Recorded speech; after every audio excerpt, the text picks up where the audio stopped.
Hello les amis, contente de vous retrouver. Aujourd'hui, nous allons parler des erreurs maquillage qui ont tendance à ne pas nous flatter. Voilà, c'est comme ça que je vais le dire gentiment. Ce sont des erreurs maquillage qui ont tendance à vieillir plutôt qu'à rajeunir, lifter, donner de la lumière au teint, etc. Je mets ici quelques guillemets. Comme je vous l'ai déjà dit, vieillir est un privilège. Alors vieillissons bien, vieillissons ensemble, vous et moi. Et profitons de ce moment pour parler de quelques erreurs maquillage qui, à mon sens, rajoutent de l'âge à notre visage de manière non nécessaire. Et deuxième chose que je voulais vous dire, c'est que cette vidéo, c'est une partie 1. Il y aura une partie 2 à la vidéo. La partie 2 viendra dans quelques semaines. J'ai essayé de simplifier au maximum et de raccourcir cette vidéo parce qu'il y a beaucoup de points à aborder et je ne voulais pas que la vidéo soit trop lourde. Donc les erreurs maquillage que je vais vous montrer des erreurs, je vais vous montrer comment les corriger. Le but ici, c'est vraiment de pouvoir constater qu'il y a certaines choses qui viennent nous rajouter de l'âge de manière non nécessaire. Première erreur de maquillage assez commune, on va parler du teint. En maquillage, de manière générale, moins c'est mieux. C'est-à-dire qu'il faut trouver le juste équilibre lorsque l'on se maquille entre un produit qui va sublimer notre teint, camoufler les problèmes qu'on peut avoir, par exemple, comme moi j'ai des rougeurs, j'ai de la coupe rose, les taches pigmentaires, etc., tout en ne plombant pas le teint. Si j'utilise un fond de teint qui est trop couvrant, ça va vieillir ma peau. Si j'utilise un fond de teint qui est trop matifiant pour mon type de peau, j'ai 42 ans, bientôt 43 ans, je commence à avoir des rides et des ridules. Si je prends un fond de teint trop matifiant, quand je l'applique, tout va bien. 2 heures, 3 heures plus tard, ma peau est marquée parce qu'il déshydrate ma peau et donc ça va marquer plus les ridules. Donc si vous utilisez un fond de teint trop lourd et trop matifiant pour vos besoins, et là je dis pour vos besoins, si vous avez une peau grasse, bien évidemment, allez vers une texture plus mate. Mais si vous avez une peau normale à mix ou normale à sèche, si vous utilisez un fond de teint qui est très matifiant, sachez que au fur et à mesure que la journée passe, la peau se déshydrate et donc c'est des fonds de teint qui ont tendance à rester un peu plus en superficie, à marquer un peu plus. Donc j'ai des rougeurs, il faut que je camoufle mes rougeurs parce que si je ne camoufle pas mes rougeurs, ben là aussi ça a tendance à mieux vieillir. Donc un teint qui fait plus jeune est un teint qui est unifié. Donc on va chercher à unifier tout en ayant une couvrance la plus légère possible. Donc 2 fonds de teint qui ne fonctionnent pas pour moi, le Huda Beauty Faux Filter. Très joli fond de teint si vous l'appliquez comme ça pour une séance photo, mais dans la vie de tous les jours, c'est un fond de teint qui est très épais et très lourd. Le Double Wear aussi de chez Estée Lauder ne me convient pas. Il a tendance à me vieillir le teint. Pourquoi? Parce que c'est un fond de teint très matifiant. Et lorsque je l'applique, au bout de 2-3 heures, il me marque la peau et il me déshydrate la peau. Donc c'est vraiment les 2 règles à vous rappeler. Cherchez un fond de teint qui convienne à votre type de peau. Regardez comment le fond de teint évolue tout au long de la journée. Et enfin, choisissez une couvrance le plus légère possible. Si vous avez une peau mature, orientez-vous vers les fonds de teint qui sont hydratants, avec des soins, des textures qui sont à base d'eau. Donc, je vais vous montrer le Huda Beauty. Si vous mettez trop de fond de teint, vous risquez aussi de faire un effet masque sur votre peau. D'ailleurs, si vous avez un fond de teint comme ça qui est trop épais, et qui ne vous convient pas, vous pouvez toujours le mixer avec une crème hydratante ou appliquer une base hydratante ou un produit comme le Watermelon Niacinamide Dew Drops de chez Glow Recipe juste avant et venir en mettre une petite quantité et bien l'estomper. Vous aurez un effet qui sera beaucoup plus naturel. Donc là, de ce côté-là, je vais me faire un effet masque et c'est voulu. Donc erreur, un fond de teint trop couvrant, trop lourd, qui ne se fond pas avec la peau. J'ai des rougeurs, je veux camoufler mes rougeurs, mais je veux aussi avoir un fond de teint qui soit fluide, qui soit léger, qui imite ma peau, sans être trop lumineux, parce que ma peau naturelle n'est pas non plus quelque chose d'extrêmement lumineux. Je veux vraiment un fond de teint qui va couvrir ce dont j'ai besoin, tout en lissant ma peau. Mon fond de teint qui me convient, et là aussi je vous parle de ce qui me convient le mieux, mais c'est un fond de teint qui a tendance à avoir un très joli rendu sur les peaux qui sont par exemple plus matures aussi, c'est le Light Reflecting Foundation de chez NARS. C'est un fond de teint qui est lissant, qui va avoir une technologie qui permet de corriger les rougeurs sans camoufler la peau. Je vais prendre un pinceau Kabuki propre pour ne pas mélanger les deux. La couleur que je vais utiliser c'est Santa Fe. Donc, il est beaucoup plus fluide, beaucoup plus fin. C'est ce que je voulais vous montrer là. J'ai mis juste un push-push. C'est vraiment un fond de teint qui va s'étirer et qui est très fluide.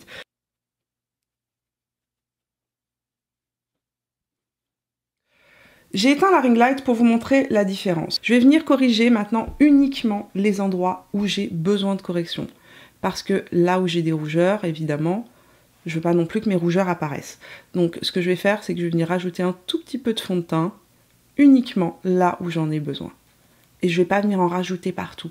Et voilà, mon teint est corrigé. J'ai un côté qui est beaucoup plus frais, plus naturel. Là, la ring light est éteinte, donc le fond de teint paraît beaucoup plus lumineux que ce qu'il n'est en réalité. Ce que je voulais que vous voyiez, c'était vraiment l'effet sur la peau qui est plus léger.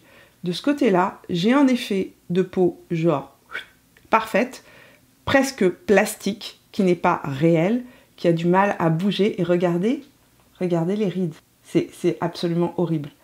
Là, j'ai des rides que l'on ne voit même pas dans la réalité. De ce côté-là, regardez mes ridules. Est-ce que vous voyez la différence? Le côté ici est beaucoup plus hydraté, plus fin. Donc, le but, c'est pas de tout couvrir. Le but, c'est d'en mettre le moins possible et de mettre ce dont vous avez besoin. On va parler maintenant de l'anti-cerne. Je vais utiliser le même anti-cerne. Mon anti-cerne préféré, qui convient le mieux au contour de l'œil marqué, c'est le Teint Idol Ultra Wear All Over Concealer de chez Lancôme. Hier, j'étais avec une amie à moi qui a un contour de l'œil qui est assez marqué. On a fait plein de tests avec elle et sérieusement, à chaque fois que je teste cet anti-cerne sur un contour de l'œil qui est marqué, c'est celui qui a le plus joli rendu. Alors, il y a plein d'anti-cernes que j'aime, que j'utilise beaucoup, mais si vous avez un contour de l'œil marqué, je vous conseille celui-ci de très loin. Au niveau de l'anti-cerne, il y a deux erreurs très communes. La première, un anti-cerne trop pâle. Vous allez voir en action, vous allez comprendre. Un anti-cerne trop pâle va mettre l'accent sur les creux et aussi sur le côté poche, si vous avez des poches. Ça convient aux vidéos, c'est parfait si vous avez un contour de l'œil qui est encore très jeune. Donc un anti-cerne trop pâle va vous vieillir, va faire un effet qui ne sera pas naturel. Deuxième erreur, que l'on voit très souvent, trop mettre d'anti-cerne. Et ça, je vous l'ai déjà dit dans la vidéo où je vous ai expliqué comment corriger ces cernes. Vidéo aussi qui apparaîtra en barre d'informations. Si vous mettez trop d'anti-cerne, vous allez avoir un effet qui sera non naturel et qui va vieillir votre contour de l'œil. Je vous en supplie, prenons le plus pâle. Le plus pâle, c'est le 250. Arrêtez de mettre de l'anti-cerne là où vous n'en avez pas besoin. Le gros triangle qui a été mis à la mode par YouTube, par à l'époque Instagram et autres, je vous en supplie. Arrêtez ça, arrêtez le massacre. Je vais l'estomper. Je vais l'estomper comme ce qu'on voit souvent avec une éponge. Donc l'éponge va quand même retirer une petite partie de couvrance, mais ce qui va se passer, c'est que comme vous avez mis de l'anti-cerne là où vous n'en avez définitivement pas besoin, puisque l'anti-cerne a pour but de corriger les zones d'ombre et pas d'être mis partout, ce qui va se passer, c'est que la partie de votre visage qui bouge le plus, donc cette partie-là, là où il y a plein de ridules, ça va se mettre à creaser. Là où les pas de doigts vont apparaître en vieillissant, en premier, parce qu'en fait, quand on parle, et qu'on rit et qu'on sourit, et c'est naturel, et c'est beau, et on veut continuer à vivre et à vieillir, parce que rappelez-vous que vieillir, je vous l'ai dit, vieillir est un privilège, n'est-ce pas? Ce n'est pas donné à tous. Donc, on veut continuer à sourire, et c'est normal que cette partie-là de notre visage marque plus, mais ici, vous n'avez pas de zone d'ombre, les amis. Vous n'avez pas de zone bleutée. Vous n'avez pas besoin de venir rajouter de la matière là où il n'y en a pas besoin. Déjà, c'est lourd. C'est très lourd. J'essaye d'avancer juste pour vous montrer qu'il a creasé. Regardez ça. Il rentre dans mes ridules un peu partout. Il a du mal à se fixer. Il bouge en fait. Si je mets mon doigt ici, je me laisse des petites traces de doigts que vous ne verrez pas à la caméra, mais moi je peux vous le dire que je les vois. Parce qu'en fait, il y a trop de produits. Et ça fait un contour de l'œil pas naturel. Donc ici, j'ai corrigé avec la teinte 250. Là, je vais corriger avec une teinte plus proche de ma couleur de peau, la 260. Je vais appliquer ça avec un pinceau.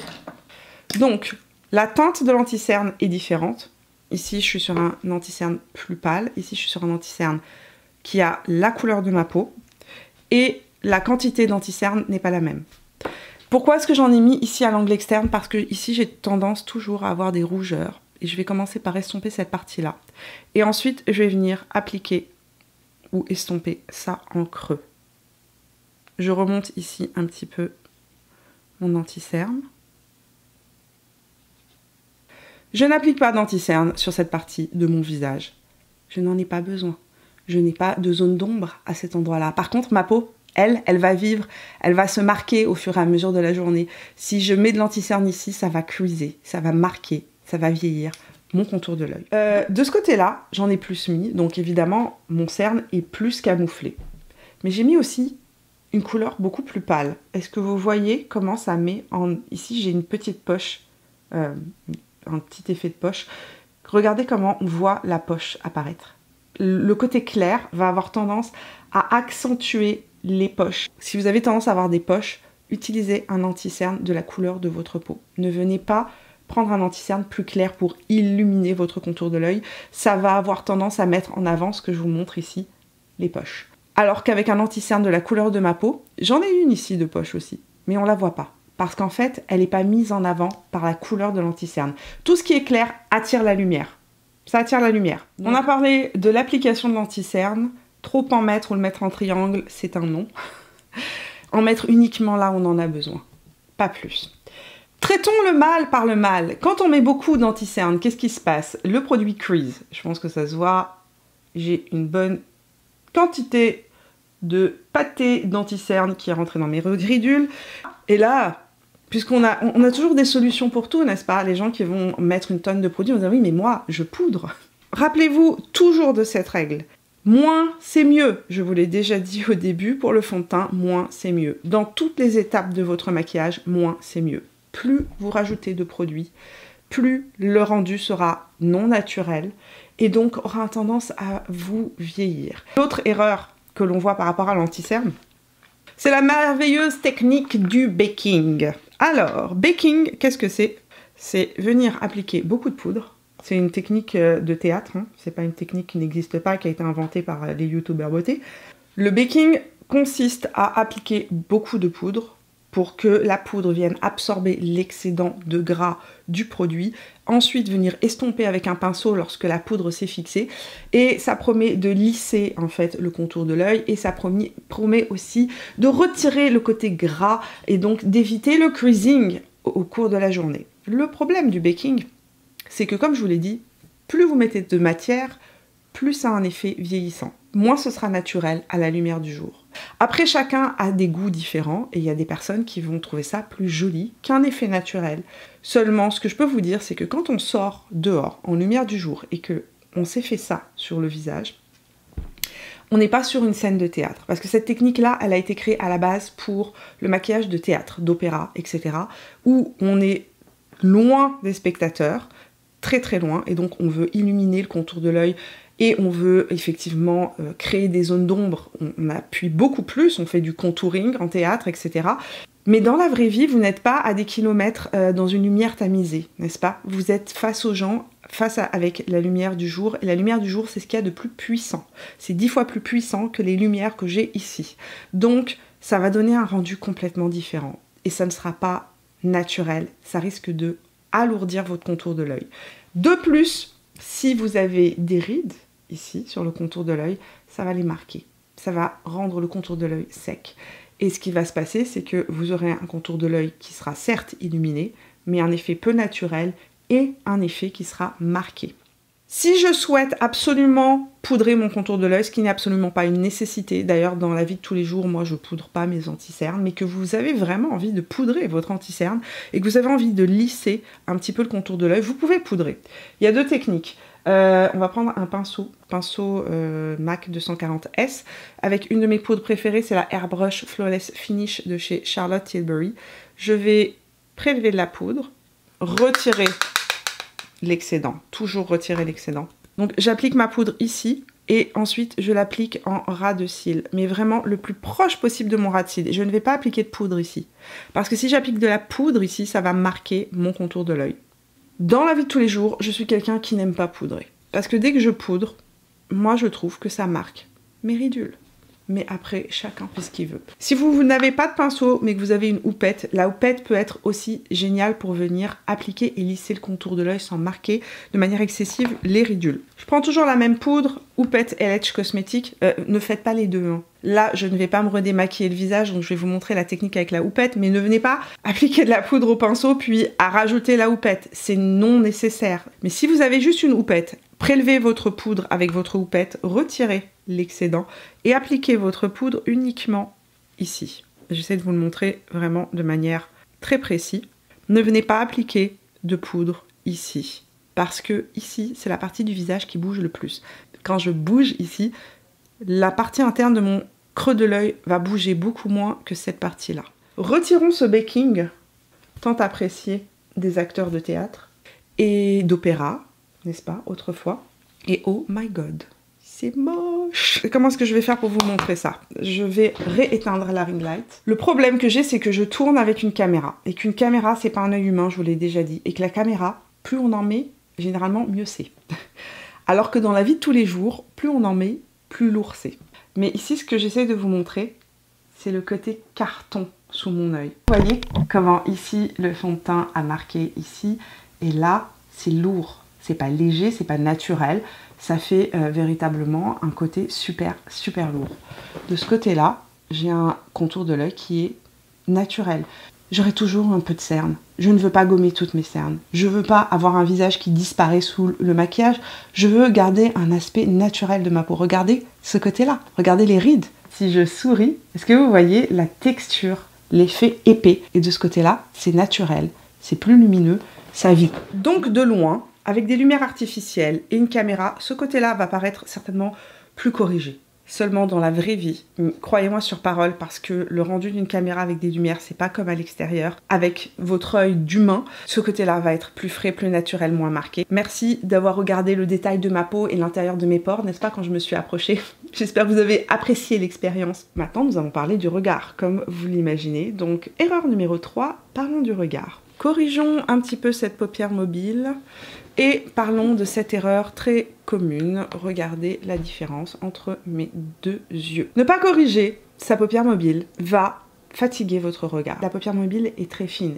Il y a des veines qui apparaissent, il y a vraiment partout des petites taches rouges, bleutées, etc. C'est vos veines, elles sont là, elles sont naturelles, mais par contre, comme je vous l'ai dit, ce qui a tendance à vieillir, c'est pas automatiquement les rides qui donnent un aspect plus vieux à la peau, c'est souvent la différence de couleur. Donc si vous avez des taches, des rougeurs, une peau qui n'est pas unifiée, là ça va avoir tendance à vieillir. Donc regardez la différence entre mes deux yeux. Ce côté-là, le regard est plus réveillé. On a l'impression que mon sourcil est plus lifté, que mon regard est plus ouvert. De ce côté-là, mon regard est plus fermé, plus fatigué et donc a un aspect un petit peu plus vieux. Parlons maintenant d'une erreur de maquillage que j'ai vue et que je vois de manière régulière. C'est une erreur de maquillage dont je vous ai déjà parlé dans ma vidéo sur les 10 erreurs de maquillage à ne pas faire. Mais là, on va aller au bout des choses. Une chose que je vois très souvent, je vais vous montrer, ça va être plus parlant et vous allez comprendre. Donc, prendre un crayon noir, déjà, ça va durcir votre regard. Ensuite, appliquer le crayon. J'essaie vraiment de l'appliquer comme ce que je vois souvent les gens l'appliquer. C'est-à-dire que le trait de crayon est épais, il s'arrête à l'angle externe de l'œil, il ne se prolonge pas. Un trait de crayon qui s'arrête ici et là, qui est épais et qui ne va pas au bout de votre œil de chaque côté et qui ne va pas se prolonger par une petite aile, va raccourcir votre œil et va faire un œil qui sera beaucoup plus fatigué. Certaines personnes mettent le crayon en haut et en bas. De ce côté-là, je vous ai fait une erreur très commune de maquillage, c'est-à-dire un trait de crayon noir. Si vous aimez le noir, vous avez le droit de l'utiliser, mais utilisez-le de manière un petit peu plus légère. Le noir a tendance à durcir le regard, y compris lorsqu'on est brun ou brune, ça a tendance à durcir le regard. Et appliquez votre crayon en dessous et au-dessus de manière épaisse, et surtout, terminez votre crayon à l'angle externe et ne pas finir l'angle interne. C'est-à-dire que ici, vous avez un crayon qui s'arrête vraiment juste à l'angle externe de mon regard, donc ça rapetisse mon regard. Et ici, il ne se termine pas en angle interne. J'ai pas descendu mon trait de crayon jusqu'à l'angle interne, ce qui est possible. Vous pouvez le faire, je vais vous montrer de l'autre côté comment le faire, mais je vais vous montrer qu'en fait, il faut pas descendre le crayon aussi bas. Autre erreur de maquillage que l'on voit très souvent, appliquer du crayon noir à l'intérieur de sa muqueuse, en haut et en bas, va rapetisser votre regard, va le durcir, et donc va vous vieillir. Donc on résume, un trait de crayon qui se termine à l'angle externe, qui ne se prolonge pas. Un trait de crayon complet qui va aller tout en bas de l'œil et fermer en fait le regard comme une bulle, va avoir tendance à refermer le regard. Mettre du crayon dans l'intérieur de la muqueuse va avoir tendance à rapetisser votre regard à le rendre plus fatigué. De l'autre côté, ce que je vais faire, c'est que je vais vous proposer une solution avec un crayon marron. Vous voulez quand même porter un crayon foncé, vous n'avez pas envie d'aller vers un marron ou un brun pâle, orientez-vous vers des bruns qui sont très très foncés, des bruns avec des sous-tons noirs, mais qui restent bruns et qui seront plus doux. Ici, ce que je vais faire, c'est que je vais faire des micro-traits. Hop, hop, hop, hop, hop. Juste en angle externe de mon regard. Donc, micro-traits, je prends un pinceau biseauté. Ici, j'estompe, j'estompe, j'estompe et j'étire avec mon petit pinceau biseauté. Donc ici, j'ai mis du crayon juste à l'angle externe de mon regard. Je n'ai pas eu besoin de le ramener jusqu'à l'angle externe puisque tout ce qui va étirer mon regard vers l'extérieur va lifter mes traits. Le trait est plus fumé, moins dur sur le regard et donc ça donne un côté plus naturel et ça donne un côté plus reposé au regard. Je peux mettre du crayon aussi en angle externe, inférieur de mon regard, donc sur la ligne inférieure du regard. Pareil, je viens étirer le crayon. Pareil, ce que j'ai fait ici, je n'ai pas ramené mon trait de crayon jusqu'en angle interne. Le trait est fin, j'ai fait juste des petits points et je suis venue étirer avec un pinceau liner. Ça évite d'avoir un trait qui soit trop gros, trop dur, trop lourd. Ne mettez pas votre crayon dans la muqueuse interne inférieure, ici en bas. Ça va rapetisser le regard. Mettez-le uniquement dans la muqueuse supérieure, le long du ras de cils, vraiment très très très proche du ras de cils. Parce qu'en fait, ça va donner un côté plus dense à votre ligne de cils. Ça va éviter justement ce côté rapetissi de l'œil. Donc pas de crayon dans la muqueuse inférieure de votre regard, s'il vous plaît, sauf en cas de maquillage très chargé, très lourd, avec des faux cils et parce que vous avez fait un gros smoky. Ce que je vais faire maintenant est une étape essentielle. Essentielle! Je vais recourber mes cils. Cils recourbés, cils non recourbés, pas de mascara, on va mettre du mascara. Autre erreur qui a tendance à vieillir, ne pas mettre de mascara. Sauf si vous avez des cils très très très noirs et très longs et très épais. Mais en vieillissant, de manière générale, nos cils deviennent de plus en plus fins et de plus en plus courts. Donc moi ce que je fais, c'est que j'applique toujours une base à mascara parce que mes cils ne sont pas épais. J'attends que la base commence à se fixer, donc dès qu'elle est un peu moins blanche. Et ensuite, j'applique mon mascara. Si vous avez des cils qui sont déjà naturellement épais, vous n'avez pas besoin d'appliquer de base. Mais la base va tenir aussi la courbure. Je vais appliquer maintenant mon mascara de chez Make Up Forever. Et je vais appliquer du mascara sur mon ras de cils inférieur. De ce côté-là, j'ai un regard qui est plus fermé, plus fatigué. De ce côté-là, j'ai un regard qui est plus ouvert, plus frais et donc plus jeune. Une erreur de maquillage qui a tendance à vieillir le visage, c'est de placer son bronzer et son blush trop bas. Lorsque vous appliquez vos bronzers trop bas, ce que ça fait, ça va creuser votre visage, certes, mais ça va aussi abaisser vos traits, ça va descendre vos traits. Or, tout ce qui descend vers le bas fait plus vieux, tout ce qui est plus lifté vers le haut fait plus jeune. Et je vais prendre un bronzer de chez NARS, le Laguna mat, bronzer que j'adore. Donc de ce côté-là, je vais appliquer mon bronzer très très bas, par mouvement de va-et-vient, et ça va me faire une tache, une barre et une tache. Donc voilà une petite erreur, on va quand même estomper, hein, n'est-ce pas, parce qu'on n'est pas non plus des apaches. Là, j'ai placé mon bronzer super bas, un peu comme un contour en fait, mais un contour pas bien placé. Et ça, je vous l'ai montré aussi dans la vidéo sur comment appliquer votre bronzer. Je vous ai montré différentes techniques. En appliquant un contour trop marqué et trop bas, vous tirez votre trait vers le bas. Vous gommez cet effet de pommette rebondie que l'on cherche pour avoir un côté plus naturel et plus jeune. De l'autre côté, ce que je vais faire, c'est que je vais choisir le Laguna mais crème. Les textures crème ont un aspect plus naturel. Ça fait un aspect plus vrai de la peau. Et donc, ça fait tout de suite un côté plus frais. Un pinceau biseauté, retirer le surplus et je vais venir appliquer mon bronzer beaucoup plus haut sur ma pommette et je vais le diffuser sur la pommette.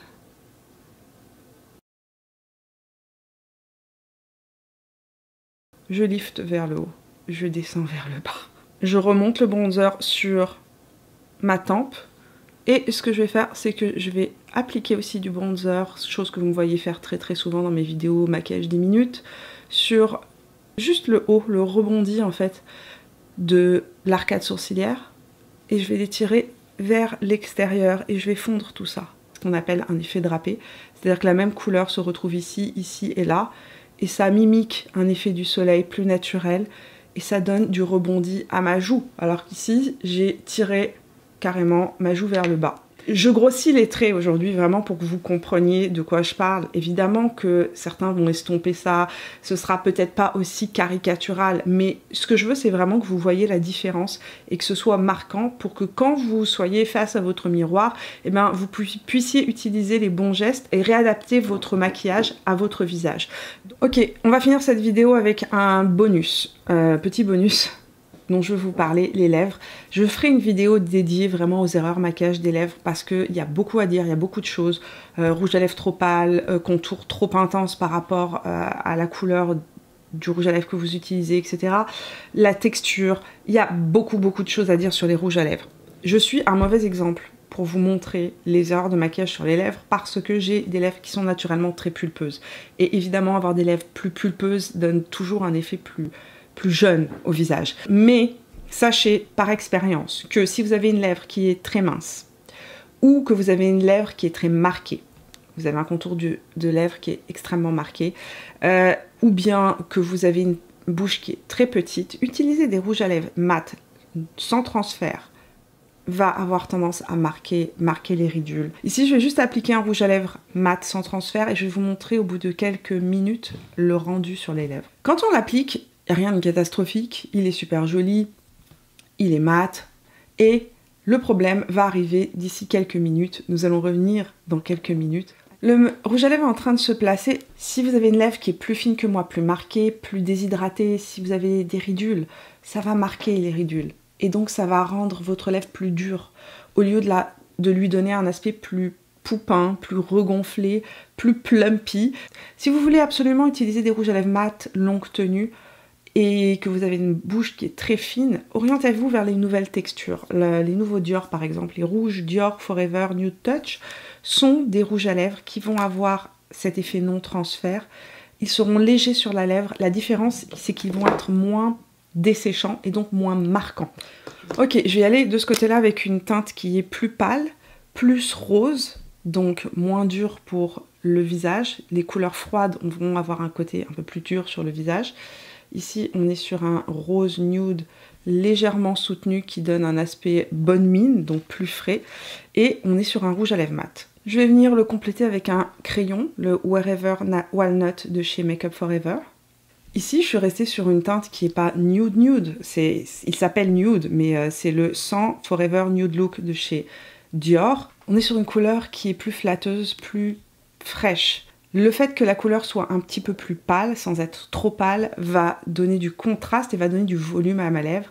Et les nouvelles textures, regardez ça, sont plus légères, beaucoup plus fins que les sans transfert. Et donc ça va moins marquer. On reste sur du mat, on reste sur du sans transfert, c'est plus confortable et ça marque moins les ridules de mes lèvres.